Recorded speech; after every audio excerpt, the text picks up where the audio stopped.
Las ánimas circulan con antorchas encendidas, y en la composición de la comitiva no puede faltar un penitente que lleva la cruz, otro que porta un estandarte y otro que agita la campanilla. La primera persona que es encontrada se ve obligada a incorporarse a la fantasmal procesión.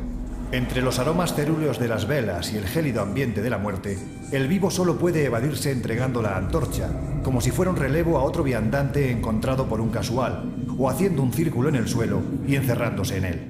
Esta descripción, tan certera como aterradora, pertenece al libro Mitos y Leyendas, de Rafael Abellá. Y en ella se nos muestra a las claras una de las leyendas que más testimonios aglutina de cuantas podemos encontrar en nuestro país, la Santa Compaña, especialmente cuando hablamos de los profundos bosques de Galicia.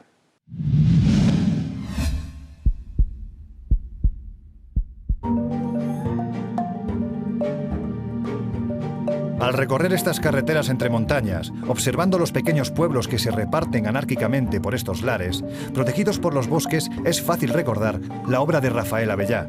En muchos pueblos de la Galicia rural se sigue creyendo en las viejas leyendas, y quizás a la que más se teme es a esta fantasmal procesión. En estos profundos bosques de Galicia, desde tiempos ancestrales, habitan todo tipo de mitos, y no todos ellos son buenos para el hombre. Quizás el más conocido y el que más testigos aseguran haber visto sea el del siniestro cortejo de los muertos, la Santa Compaña. En España se relaciona con un origen céltico. Finisterre era el fin del mundo, el lugar donde se acababa la tierra conocida, y los espíritus se mantenían en este mundo, según su tradición, hasta la llegada del Samaín, la fiesta que ahora nosotros conocemos como el Día de Todos los Santos. Y en esa fiesta se reunían los muertos, llegaban hasta ese Finisterre y de ahí pasaban al otro mundo. Tradicionalmente el mito de la Santa Compaña lo encontramos documentado en el siglo XVI. Y sobre todo luego en Galicia queda endémicamente, podemos decir, arraigado y ya con costumbres relacionadas con el ámbito religioso, por ejemplo, almas del purgatorio. Esa situación, con la influencia de la Iglesia Católica, cambia y aquellas procesiones de ánimas se transforman en un proceso más o menos de condena, donde los supuestos espíritus se dedican a penar por el país hasta conseguir que un supuesto número de misas consiguiera que se fueran liberados de su maldición. La Santa Compaña, según la tradición, es una procesión de almas en pena. Para entendernos, es como una procesión de fantasmas, pero con la excepción de que siempre lleva una persona viva, una persona que dice la tradición que está cercana a su muerte. La Santa Compaña la va a buscar porque próximamente morirá. La Santa Compaña surge junto a la iglesia de la localidad donde aparece y comienza su tétrica procesión. Las puertas se cierran y las ventanas se atrancan. Nadie quiere mirar, porque nada bueno es lo que trae. Hay muchos nombres y digamos que según la zona donde se ha arraigado este mito, pues recibe una u otra denominación. Por ejemplo, en el norte de Galicia se suele conocer, como la conoce prácticamente todo el mundo, la Santa Compaña. También se la conoce también como la Estadea, Estadal, o el cirio que porta el primero de la comitiva, que suele ser esa alma en pena, el penitente más alto. En algunos lugares se conoce como la Estantigua, que es una deformación de hueste antigua, que hace referencia a un mito que estaba difundido en muchas partes de España, especialmente en el norte, que menciona una especie de ejército, ¿no? De ejército fantasmal que circula por las noches. Se la conoce también como la visión, porque solo algunas personas tienen la facultad realmente de poder ver a la Santa Compaña, bien de forma natural, por herencia, por percepción.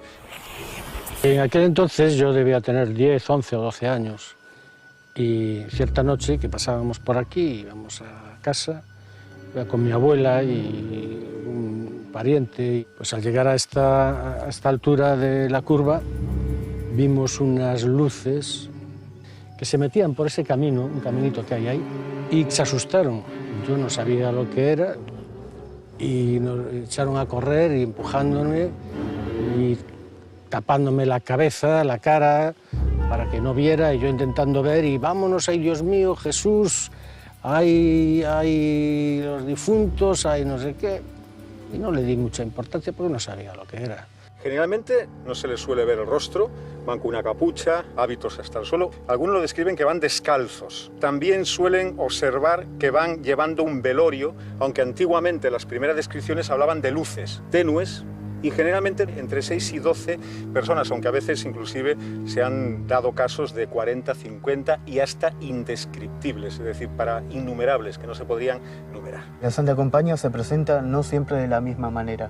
La más típica, la más habitual es de una procesión, la mayoría de las veces en hilera, de personas a las que nunca se le ve la cara, con la excepción de la persona viva que acompaña al séquito, y parece como si fueran flotando, es decir, los testigos que yo he podido entrevistar no le ven nunca los pies y parece como si se fueran deslizando. La Santa Compañía, dependiendo de la región, presenta unas características propias. Así, por ejemplo, en la zona de Galicia suele estar precedida por una persona viva que lleva una cruz de gran tamaño y un caldero con agua bendita. Después suele estar el primer espíritu, que se caracteriza por ser más grande que el resto, al que le llaman la hestia, y posteriormente suele haber una pequeña procesión entre 6 a 30 fantasmas, dependiendo de las circunstancias. A veces solo se ve como sombra, no se puede ni siquiera visualizar absolutamente la forma de esa comitiva, de esa procesión de supuestas almas en pena,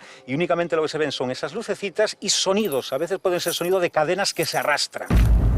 Era como una procesión de luces, no sé a qué distancia más o menos una de otra, pero no eran unas luces que fueran muy intensas, sino como unas luces como apagadas y como alguien que las llevaba, pero no se veía, no se distinguía quién. Pues debían ser unas luces tenues y como un silencio que sería como unos 10, 12 metros o algo más de luces a una distancia como tal vez de 1 metro y pico. Yo intentaba ver porque me llamaba la atención, pero ya no puedes ver nada. O sea, porque te están empujando y escapan como con terror. La Santa Compañía es un mito muy arraigado en las iglesias populares gallegas, no solo porque está presente en la bibliografía, en la tradición, sino que también en la tradición oral. De padres a hijos se cuentan estas historias aún y por supuesto existe la creencia de que la Santa Compañía existe y que puede aparecer en cualquier momento. Que sea real o no es algo que evidentemente nunca lo sabremos, porque dependerá de la situación de una persona que dice que lo ha visto y es única y exclusivamente su testimonio el que lo puede acreditar, claro. Ay, Dios mío, ¿y quién va a morir? O te hablaban sobre difuntos, y ay, Jesús, y vámonos rápido y tal, y pues luego las ves asustadas y venga para la cama, hay que meterse en la cama, y se presinaban y a la iglesia y cosas de estas, y dices tú, hostia, esta gente está loca, es lo que piensas. A esa edad, claro. Desde luego infunde un respeto muy grande a la Santa Compañía. De hecho, la gente que asegura haberla visto, pues tienen determinadas reticencias a la hora de contar la historia o de compartirla más que con sus allegados o para sí mismo. Y luego, pues ya empiezas a saber de estos detalles y ya te das cuenta de que aquello pudo haber sido la Santa Compañía, porque otra gente aquí no pasa con luces por la noche y nada de eso. En bosques, ladeiras, cruceiros y en ermitas como esta, cuyas piedras todavía hoy guardan demasiados secretos, es donde nos cuenta la tradición que suele aparecerse la Santa Compañía en sus múltiples formas y siempre pasadas las 12 de la noche. Y es entonces cuando el testigo, completamente aterrado, es consciente de que se acerca a su final. La Santa Compañía suele aparecerse, según dicen y narran los testigos, pues en sitios alejados de población, sobre todo de alta densidad de población, como pueden ser corredoiras, caminos, cruces de caminos, como pueden ser también iglesias, capillas abandonadas. Suelen aparecerse sobre todo a grupos reducidos de personas, a una persona, pues 2, 3, 4 personas, pero no generalmente a multitudes. Su escenario de aparición es siempre de noche. Muchos testigos aseguran que al paso de la compañía sintieron las campanadas de las 12 de la noche como indicativo de esa hora, digamos, mágica, ¿no? En este tipo de apariciones suelen ir a veces precedidas de señales como puede ser el olor a cera. Inclusive a veces narran también cambios de temperatura, como un frío o una brisa fría que de alguna manera señala lo que va a aparecer, que sería la visión o la Santa Compañía. Esta compañía no tiene impedimentos, es capaz de atravesar montes, bosques, ríos, y la tradición dice que la persona viva que acompaña este séquito de fantasmas pues sufre los problemas de andar por ahí atravesando arboledas, vegetación salvaje. Y es que para librarnos del influjo maligno de esta leyenda, la tradición nos cuenta que hay métodos sobradamente contrastados, porque creamos o no en ella, los testigos, con nombres y apellidos, aseguran que es real. Para combatir la Santa Compaña, la tradición establece una serie de puntos muy claros. El principal consiste en no hacerla caso, es decir, la persona se tumba boca abajo y deja que la Santa Compaña pase y nunca se dirige a ella. Existe una serie de métodos para librarse. Uno de ellos es, por supuesto, todo tipo de signos religiosos, santiguarse, tocar un cruceiro, por eso muchas veces se ponen en los cruces de caminos. Pero también hay tradiciones un poco más mistéricas y esotéricas. Pues hacer un círculo alrededor, pues con lo que te encuentres a mano. También llevar algún tipo de amuleto, de protección. Y sobre todo, y esto es muy importante, para que no te marquen. Es decir, que la Santa Compaña puede marcarte y que realmente a ti o a tu familia puedan estar vaticinando que hay un aspecto premonitorio, la muerte tuya o de algún familiar. Por encima de todo, nunca te dirijas a ello. Y sobre todo, nunca aceptes nada que te den. Porque claro, el problema es que en el momento de que te den un cirio, serás el próximo muerto que vaya detrás de la Santa Compaña, y si aceptas la cruz, quitarás la maldición a la persona que está al principio de la Santa Compaña y tú ocuparás su lugar. Pero de ser real, ¿por qué la Santa Compaña se manifiesta de formas diferentes? Y quizás lo que es más importante, ¿qué es lo que pretende del asustado testigo más allá de incorporarlo a su siniestro cortejo de muerte? La tradición cuenta de que hacen una especie de recogida de almas de personas que van a fallecer en breve, pero lo cierto es que hoy en el siglo XXI podríamos aventurar muchas otras hipótesis. La Santa Compaña, cuando se aparece, según dice la tradición, viene buscando algo, en este caso viene buscando un alma, es decir, anuncia la muerte. Es un acto de expiación, de recoger un alma que se tiene que ir con ellos. No sería una muerte natural, como la de cualquier persona normal y corriente, y tendría que purgarse e irse con ellos. El fin de la Santa Compaña originariamente era el ir recuperando los espíritus que convivían con los vivos en la fecha, sobre todo, del Día de Todos los Santos. Y la influencia católica después la transforma en un medio de penar de aquellos que han muerto. A su vez, daban a conocer a aquellas personas que iban a morir próximamente en los lugares que ellos visitaban. A mediados de los años 50, Josefa Romero era una niña, iba con su madre, iban por una corredora poco iluminada y ambas vieron este cortejo fúnebre. Ella vio a los seres, su madre solo escuchaba los pasos, ¿no? Pero asustada la apartó del camino. Josefa reconoció en todo ese cortejo a una de sus vecinas, que incluso le dio el nombre y le dijo quién era. La persona que iba en la compañía falleció de forma fortuita por la caída de un rayo unos días después.